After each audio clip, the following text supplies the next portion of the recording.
அன்பு நண்பர்களுக்கு உங்கள் ரங்கமணியின் இனிய வணக்கம். இன்று நாம் பார்க்கவிருக்கும் தலைப்பு கோவில்களும் பரிகாரங்களும் என்பதாகும்.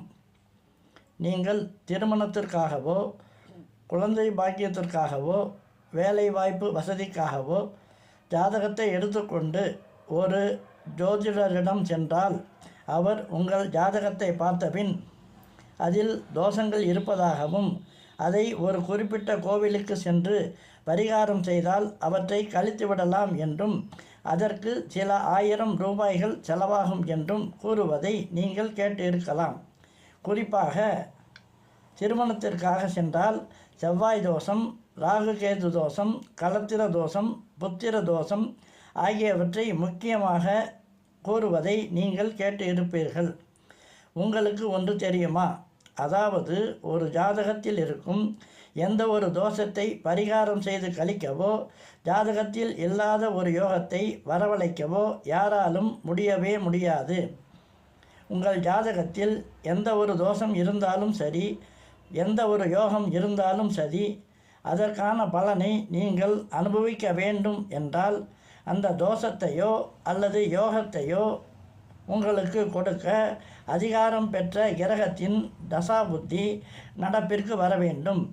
அந்த குறிப்பிட்ட கிரகத்தின் தசாபுத்தி நடப்பிற்கு வராவிட்டால் அந்த தோஷத்தை கண்டு பயப்படுவதோ, அந்த யோகத்தை கண்டு சந்தோஷப்படுவதோ கூடாது.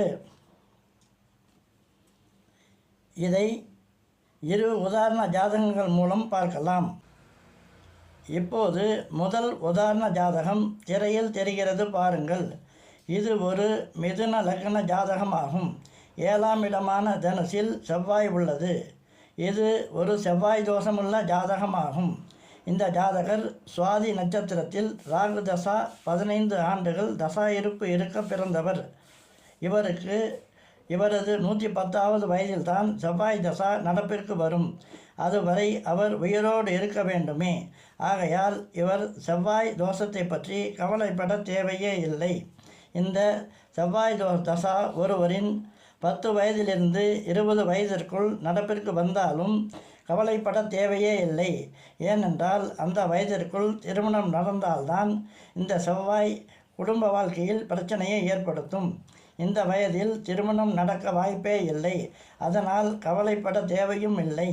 இதுபோல வேறு தோஷமாக இருந்தாலும் சரி, அந்த குறிப்பிட்ட கிரகத்தின் தசாபுத்தி அவரது எந்த வயதில் நடப்பிற்கு வருகிறது என்பதைத்தான் முதலில் நாம் பார்க்க வேண்டும். இப்போது 2வது உதாரண ஜாதகம் திரையில் தெரிகிறது பாருங்கள். இது கடக லக்கினம், ரிஷபராசி, ரோஹிணி நட்சத்திர ஜாதகமாகும்.